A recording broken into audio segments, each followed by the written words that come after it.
Hey, my brothers and sisters in Christ, it is Sharon, and I'm back with you on how I study and understand my Bible. Yes, you know I'm alone in my room. I'm empty, prayed up, and ready to receive what the Lord has in store for me. Now, you know me and my routine, everything and everybody is outside the door. They don't get to come in here. It is just God, myself, my Bible, and my notes.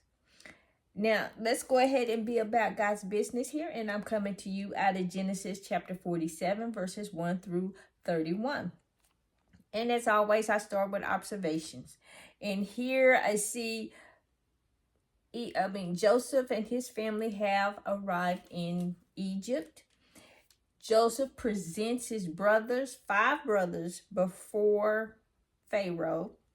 And Pharaoh, I don't know if it was command or just a request out of respect of Joseph, but anyway, he said he'd find five. If you find 5 competent men to take care of my flock, that's he was asking this of Joseph or requesting this of Joseph. And then I see Joseph is an awesome businessman, man. He worked he worked that, man. He was an excellent businessman. And as the Israel family grows, Egypt amasses fortunes. So go ahead and get started. Verses 1 through 6. Joseph takes 5 of his brothers before Pharaoh here.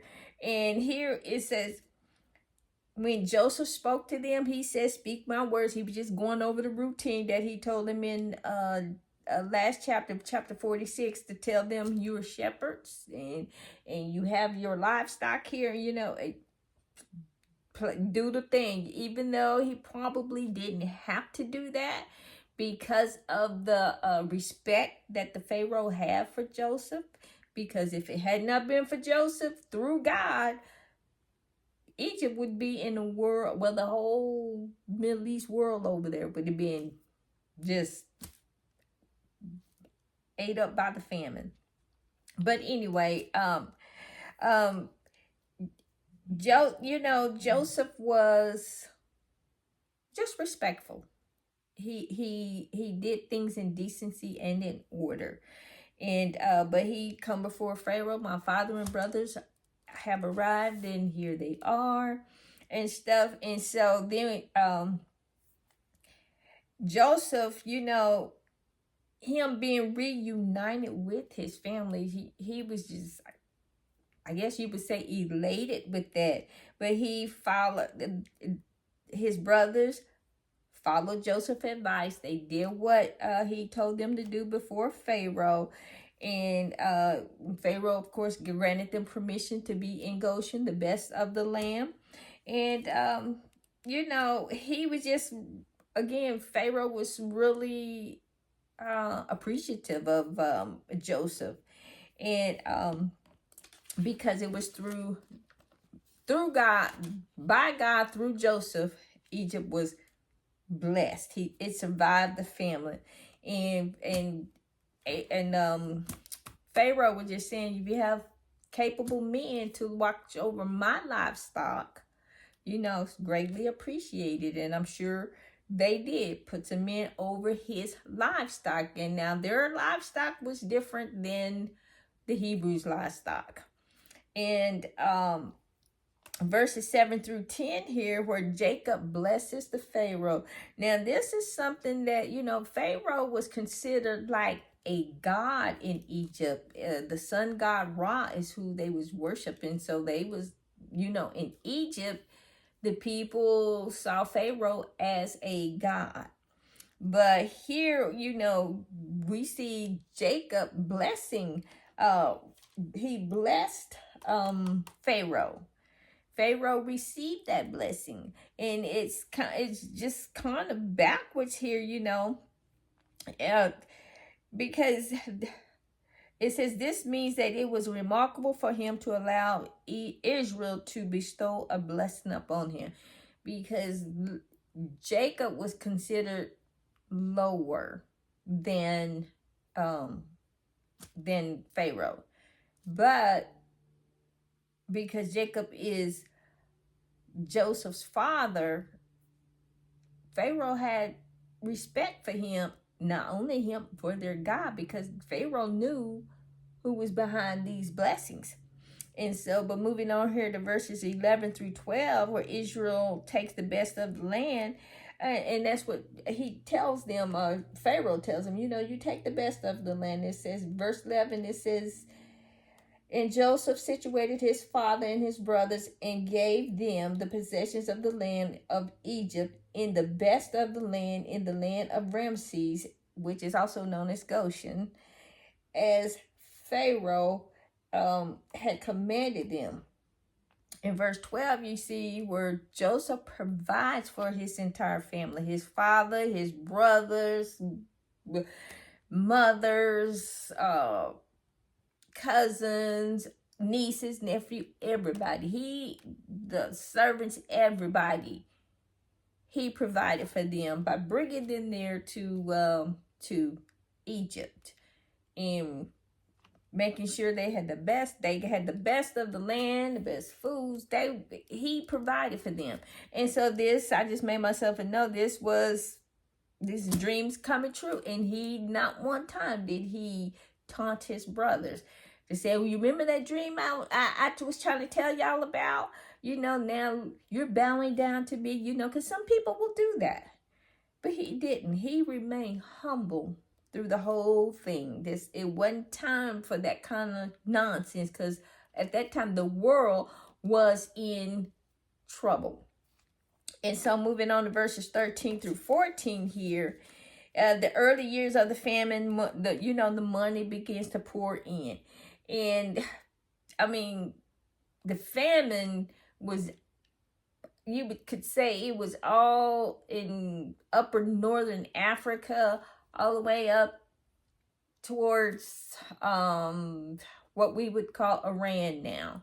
It was vast, and the people had to travel to Egypt because word got out. Egypt had food.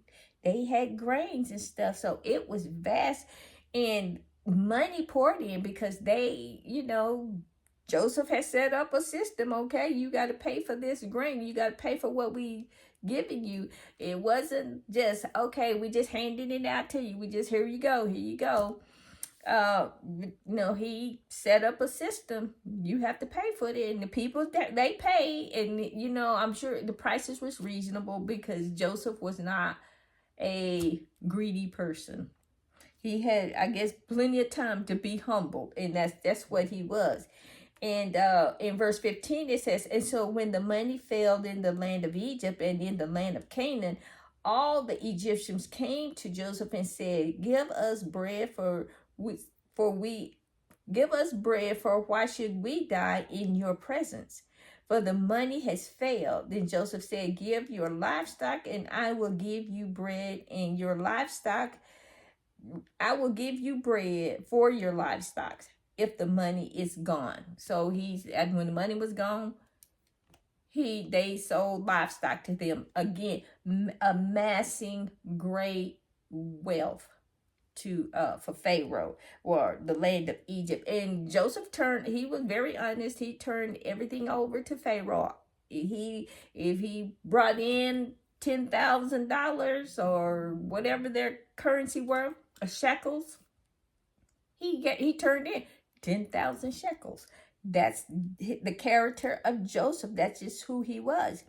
And in verses 15 through 26, the later years of the famine, Joseph arranged ways for people to purchase food. So the money ran out. They done ran out of livestock to sell to him. So now they were selling themselves as servants to Egypt. They were selling their land to Egypt. And so this, became kind of like some sharecropping type thing. The first form of sharecropping, because Joseph was saying, okay, you go work this land. I'm gonna give you this seed. You go work the land. You have to pay. It says 1/5, 4/5 of it, which was 20%.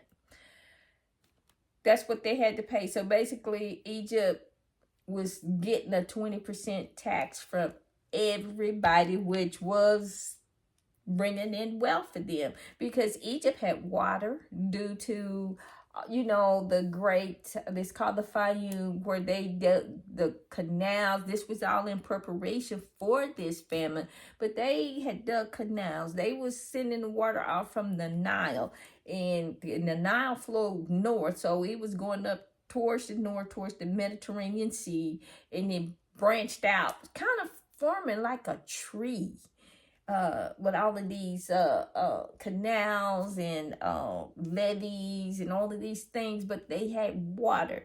You have water, you can plant, you can grow things and stuff. And so they did that. Now the Pharaoh, he devised that, what they call that Fayum, this water system here.